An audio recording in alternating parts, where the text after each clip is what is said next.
Locked On Podcast Network presents Locked On Sports Today. The Indianapolis Colts are acquiescing to Jonathan Taylor, but will they get the trade that they want? Is Georgia going to continue to own the SEC this year? And is Steph Curry the best point guard of all time? I'm Kainani Stevens in for Peter Bukowski, and you're Locked On Sports Today. I'm Peter Bukowski, starting your day with the can't-miss stories and biggest debates in sports. You're Locked On Sports Today. Searching all major sports. Found. Let's start with the biggest story. The Indianapolis Colts and running back Jonathan Taylor have had a drama made for daytime television this offseason. Now the Colts are saying that they're open to trading Taylor. Locked On Colts host Jake Arthur joins me to discuss the development. So we finally have a little bit of an update on the Jonathan Taylor situation. What are your thoughts immediately as to how this has played out and how we've gotten to this point? Yeah, it's pretty shocking just going back a few months and seeing where we're at now. Because, I mean, just at the start of the offseason program, Taylor was, I hope we get this thing worked out. I'm excited to, be back with the Colts, just real positive. And then just over the course of the following months, it's gone drastically negative. If the reports are true that the Colts have not offered anything, I understand his frustration in that. Taylor has also changed management, so that's another part of it.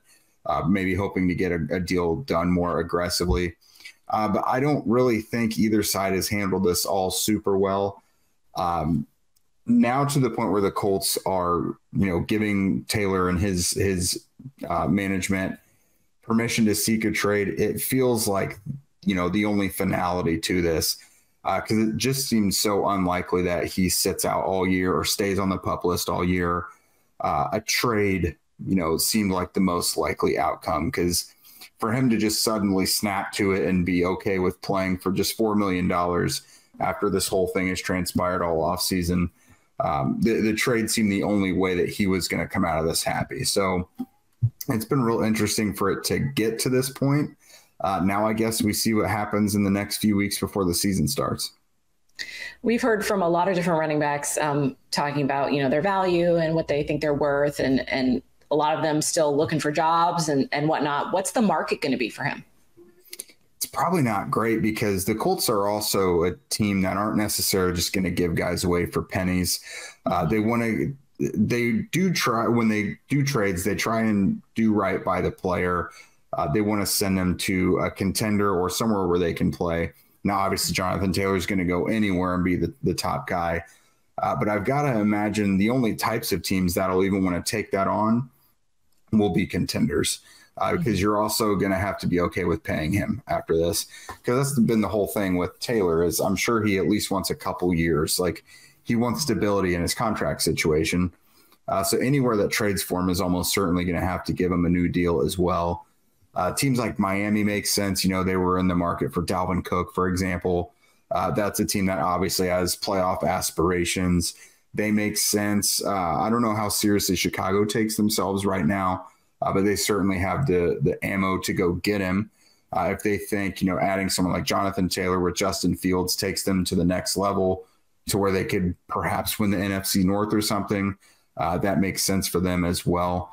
I don't know. I don't see a bunch of teams out there willing to both give up that compensation and give the new contract, because I think it kind of has to be the mix of right ingredients. They have to be able to give up either a first-round pick or some sort of equivalent, a couple second-round picks or something along those lines. Maybe the Colts want what Christian McCaffrey garnered, But again, they also have to have that salary cap space. So I don't know if there's a ton of teams out there that can pull it off. And you mentioned the team wants to get their money's worth out of it. They're not just going to sell them to sell them, right? So what's a timetable for this? Is this something we're going to see before the season starts, or is it maybe later when a team loses a player and they need to address running back? I've got to think both teams would probably be motivated to get this done in the next few weeks before the season. Because for Taylor, he's got to prove that this ankle thing isn't as big of a deal as it's been all summer, I guess. Mm-hmm. I think a lot of people are a little skeptical of it because it wasn't supposed to last this long. The recovery wasn't. But they probably want to just get everything settled. This guy is out of here, and we now know what our depth chart looks like. And then for other teams, they probably want to have this guy ready to go as well, because he's also not been in training camp. So at the minimum, I've got to imagine he's got to have at least 2 or 3 weeks to get ready to play again. And again, that's at a minimum, because he hasn't been around all off season or training camp as far as physically participating on the field. Stay up to date all year long on the Indianapolis Colts by subscribing to Locked On Sports Today and Locked On Colts on your favorite podcast app and on YouTube. Thank you for making Locked On Sports Today your first listen. Coming up, will Georgia continue to reign over the SEC this year? But before we answer that, the Knicks apparently had a spy in their midst last year. Football season is about to kick off, and FanDuel is giving you the chance to win all season long. Right now, when you bet on a Super Bowl winner, you can get bonus bets every time that they win in the regular season. You can use your bonus bets on point spreads, player props, over-unders, lots of things.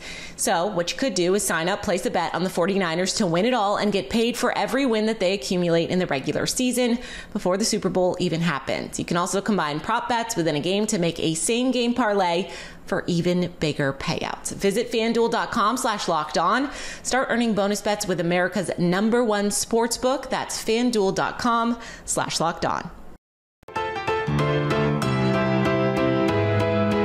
The New York Knicks believe that they had a spy in their midst last year, and it's the Toronto Raptors' fault. The Knicks are suing the Raptors and a former Knicks employee named Ike Azotam, alleging that Azotam provided the Raptors with thousands of confidential files during the 2022-2023 season. According to the lawsuit that was filed in Manhattan District Court, the Knicks are claiming Azotam provided the Raptors with play frequency reports, a prep book for the current season, video scouting files, opposition research, and much more after the Raptors began recruiting him to join their organization earlier this year. Michigan is self-imposing a 3-game suspension for football coach Jim Harbaugh to begin the 2023 season. All of this stemming from alleged violations during the COVID-19 dead period. The university announced this on Monday, saying, quote, "While the ongoing NCAA matter continues through the NCAA process, today's announcement is our way of addressing mistakes that our department has agreed to in an attempt to further that process." That's in a written statement from Athletic Director Ward Manuel. He went on to say, "We will continue to support Coach Harbaugh, his staff, and our outstanding student athletes. Per the NCAA's guidelines, we cannot comment further until the matter is resolved." In MLB action, Cal Raleigh homered twice and drove in 6 runs, and the Seattle Mariners beat the Chicago White Sox 14-2 on Monday night for their 7th straight win. They now plant themselves in a 3-team race with the Rangers and the Astros for the AL West. The Astros aren't going to let the division go quietly as they faced off against the Boston Red Sox. Hey there, H.M. Wayhouse here with Locked On Astros, and the Astros beat the Red Sox, the streaking Red Sox, 9-4 tonight. Look, Paxton was on the mound, and the last time he faced them with the Yankees, he actually dominated them and outdueled Justin Verlander. Not tonight. That's right, the Houston Astros defeated them. Chaz McCormick was chomping tonight, 2 home runs, his 4th multi-home run game of his career, his 3rd this year. Diaz and McCormick went back-to-back. Hitters 5 through 9 each had 2 hits. Look, everybody got a hit. It was a hit parade tonight. And Javier, despite his early struggles, giving up 3 runs in the first to Adam Duvall, 3-run shot, and struggling with command, only managed to walk 3 batters and only managed to give up 3 runs. They got a run late, made it 9-4. The Astros win. The Rangers also lose. The Astros gain a game in the AL West. Stay tuned in to Locked On Astros for your team every day. The Cubs put together a gritty win. Whew, Cubs survive. 7-6, crazy game in Detroit. Cubs were up 5-2. Game kind of felt in control, and then it all went south in the 8th. Michael Fulmer gave up 3 runs, some kind of crazy bloopers, broken bats. We all know how that goes. Cubs rallied back in the top of the 9th. Yan Gomes double, Nick Madrigal double, then added 1 more insurance run on a force play to make it 7-5. Then it got interesting in the 9th, but Mark Leiter Jr. nailed it down with Adbert Alzolay not available. The Tigers are tough. Torkelson and Carpenter right now are as hot as anybody in the American League, and I was a little concerned about this series heading into it, and I am very grateful for the win. Cubs continue to play good baseball and build on their lead for that third wildcard spot, and I believe because of the Giants' loss, they actually are tied for the second wildcard spot now as well. The Georgia Bulldogs looked like a juggernaut last season, but will they repeat again this year as SEC champs? Our Locked On hosts from the SEC joined Locked On SEC host Chris Gordy to give their thoughts. Yeah, I hate to follow suit and I hate to, kind of ride the bandwagon, but that's really what it feels right now, because it feels like there's an SEC that we're in an SEC this year where there's so much uncertainty, and really the most certain thing right now feels like it's Georgia and then it's everybody else. I mean, they're just that good. They have one of the best playmakers in the game in Brock Bowers, and I don't see anybody really pulling a huge upset against Georgia, so I fully expect Georgia to go into the SEC championship game undefeated. And even if they do lose that game, I still think that Georgia deserves a bid to the college football playoff, and I think that they would get one. I would agree that Alabama-LSU game feels like it's almost like a college football playoff tryout, because I think that that's going to be the game that wins the West. So you win that game, you head to Atlanta, and then at the end of that, it's who has the better schedule. I think that whether it's Alabama or LSU or whoever is the representative for the SEC West, if that team is able to beat Georgia, to hell if they got 2 wins. If you can beat Georgia, you deserve to compete for a national title. So I do think that there's absolutely a space there. I think there's a possibility and a path for 2 SEC teams, Georgia and then an SEC West representative. But with so many question marks and so much uncertainty surrounding a whole lot of teams in the West, Alabama included, I wouldn't be surprised to see the West kind of beat up on one another and almost eliminate themselves from contention. So I'd put my money on just Georgia, but there absolutely is a path there for 2 teams if they're able to upset Georgia in the SEC championship game. Yeah, it's great to pivot to Eric here, because look, you guys talking about Bama was maybe trying to get in as the first 2-loss team. We were making a case down the stretch of last season for Tennessee, going, if Tennessee wins out, they're going to get in. They went and laid a turd at South Carolina. We know how that worked out. But Eric, how many SEC teams are getting in the playoff this year? Yeah, again, I hate to follow suit, but going third and fourth in line here, I mean, I can't add much more to what these guys have already said. When you start in the East, I think Georgia's got a very good chance of going undefeated. Obviously, the game at Tennessee, it's going to be huge. Georgia's going on the road to Neyland Stadium. What does Georgia look like at that point? You'd expect them to be pretty good. But again, what does Tennessee look like at that point? How has Joe Milton progressed throughout the season as being the starting quarterback? Has Tennessee dropped a game or 2 by that point in time? We'll see. I think that's the biggest game for Georgia heading into the SEC championship, and I believe they'll go on. So if I'm betting on a team from the SEC going to the college football playoff, which I believe the SEC champion will go to the college football playoff, and I think it'll be Georgia. And again, to kind of piggyback off what everybody else said, if somebody were to beat an undefeated Georgia in the SEC championship game, whether they have 1 loss in the SEC West and LSU and Alabama, I think that team would be deserving, especially with the schedule and the RPI and all that type of stuff that it'll have on its resume. I think that team would be deserving as well. So I'll say Georgia. And again, obviously November the 18th at Neyland Stadium is going to be huge in that, and Tennessee can try to wreck that a little bit. But I'll say Georgia, and then I think there is a path for the winner of the SEC championship game if you do beat Georgia. I'll give you this, guys. I think 2 SEC teams and 2 Big Ten teams get in. I think the Big 12 gets left out, the Pac-12 gets left out, and we just keep this thing rolling. We'll see how Pac-12's getting left out of everything. Football. Sorry, they're getting left out of football. Stay up to date all year long in the SEC by subscribing to Locked On Sports Today and Locked On SEC on your favorite podcast app and on YouTube. Coming up, is Steph Curry the best point guard of all time? Is Steph Curry the best point guard of all time? Locked On NBA hosts Matt Moore and David Ramil weigh in. It depends on how you define, if you care, you don't have to care about the positions. You don't have to. But if you were to define the positions, it does kind of matter how you define it. I would say the best way I can describe it is Steph's probably, in my opinion, the greatest point guard of all time, because he fundamentally changed what point guard is. He fundamentally reshaped the definition of what that role is, about the role of that position, about what that player does. I have Steph, like, I think he is borderline top 5 all time, point blank, like across positions. I think he's top 5. You look at the title success. For me, this is pretty simple, which is the point of basketball is to throw the little round thing into the cylinder with the little net attached. That's the point of the game. And no one has ever been better at it than Steph Curry. He is the best shooter of all time. He is probably the best shooter of all time going forward. Like, the future, like, forever is a long time, but I cannot imagine someone being a better shooter than Steph. I just can't envision it. And to me, that qualifies him as a top 5 guy all time. If you're the best guy at a fundamental skill, the most fundamental skill, I think you have to be in that conversation. I don't consider him the best point guard if we define it the way that we used to. Like, the things that made Magic Johnson a point guard, I don't think Steph's great at. The stuff that Steph does, he's the greatest of all time at.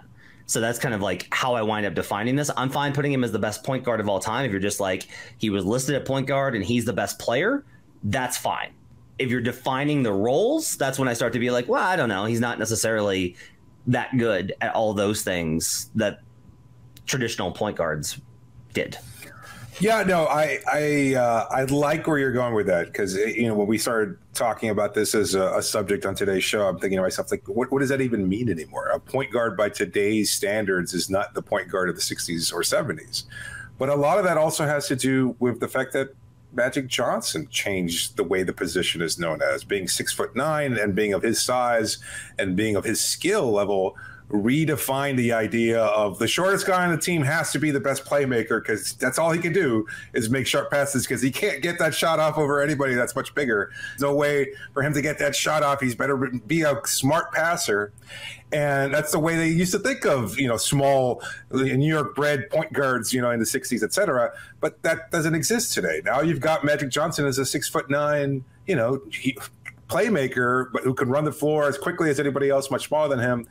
And I think, I don't know, to my idea, and that's what it is. We're talking about basically the idea of the point guard. I still think that there has to be the role of being a setter. You have to be a table setter. You have to be the guy that can ground you, can initiate offense, can get guys in the right position to score and maximize whatever sets they're running on offense. And that being the case, I don't think that Steph does it better than Magic. I just don't think they have different roles. They're different players. And so we talked about this in a recent show, like when we're talking about the engines of the NBA, and most of those guys that we talked about weren't necessarily like, you know, smallish players. They were much significantly larger, and that being Luka Doncic being one of the best, you know, engines in the NBA, right?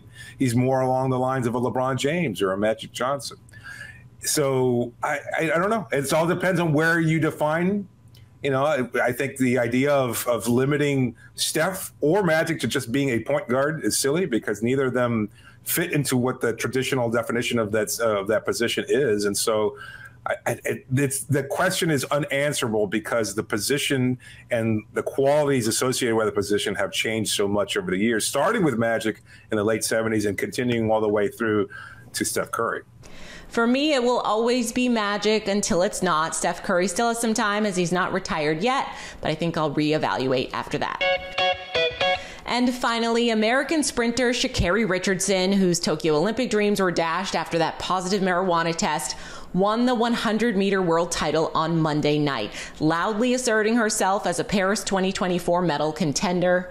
Richardson gobbled up the track in a blazing personal best of 10.65 seconds at the World Athletics Championships at the National Athletics Center. It was the first women's 100-meter world championship won by an American since 2017. Thank you for making Locked On Sports today your first listen. Now go find your favorite team's Locked On podcast. Make that your second listen. Coming up tomorrow, who will make the college football playoff? So at least until tomorrow, stay Locked On Sports today. Locked On Podcast Network presents Locked On Sports Today. For more episodes of Locked On Sports Today, go to our video on demand. Click on Sports at the top of your screen. There, you'll find past episodes of Locked On Sports Today, plus other Locked On shows on demand.